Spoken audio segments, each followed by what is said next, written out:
uelekee urudi hiyo kanisa ulikuwa umeenda. Simuinue sauti ya hii microphone kama mnaweza ya huyu sisi. Unaambiwa urudi kwa hiyo kanisa yenye ulikuwa umeenda. Yes.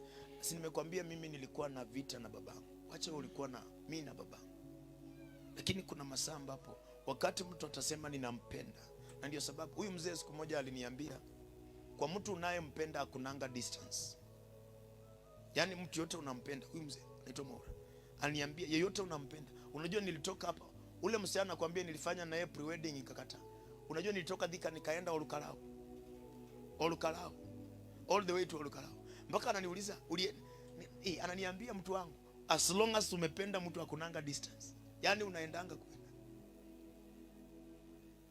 Na kufundisha na wale niko na wao. Hata huyu hiyo ilikivunjika huyu alikuwa. Sasa huyu enda muulize. Sasa yako wakati ulikata hiyo. Sasa ukakata flow. Sasa ni wewe ulikata flow. Kando na vita ambazo zilikuwa. Persistence yako ilipotea. Kufululiza kwako. Sasa ulipovunjika moyo, basi adui anapata nafasi. Basi huduma inaanza kukufa. Pole pole. Sasa natamani hivi, siturudi katika makutanio ya njia. Tuanze fresh. Is it possible?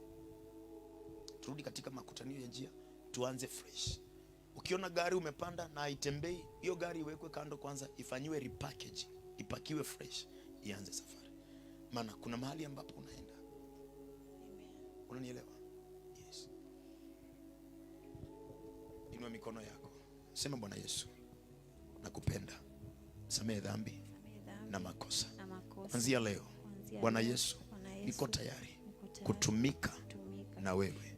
Nibariki, nikutumikie. Sema amen. Amen. Baba, katika jina la Yesu. Ni roho inakataa.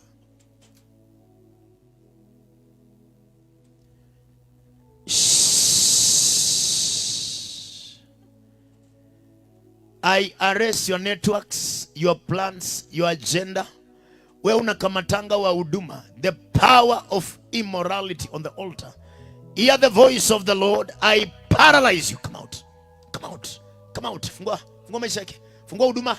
Fungua huduma yake. Fungua huduma. I command you. Come out of the body. Come out of the spirit. Come out of the body. Come out of the spirit. Lose the body. Fires on you. Fires on you. Fires on you. Fires on you. Hiyo madhabahu vunja. Vunja hiyo madhabahu. Sikiliza mtu wa Mungu. Kuna pastor nilikuwa na yeye kanisani. Huyu ni pastor anahubiri. Akaenda, alipoenda akatembelea one of the person kula alienda. Akaja saa 11 asubuhi akiwa katika maombi. Mgongo ukaanza kuuma. Believe me, alikuwa anaenda na magoti for almost 2 weeks. Alipokuja kanisani, hapo ndipo alifunguliwa. Wakaniambia tumekamata huduma na hawezi hubiri. Nikauliza kwa nini? Wakaniambia kwetu hakuwezi hubiri. Mbona anaomba? Ni hawa sasa. Mwanangu, pokea urejesho. Pokea urejesho. I cancel the covenants, the altars and the powers.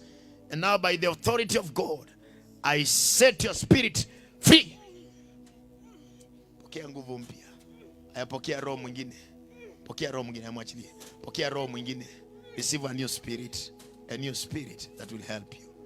I set your spirit from any bondage free in Jesus' name.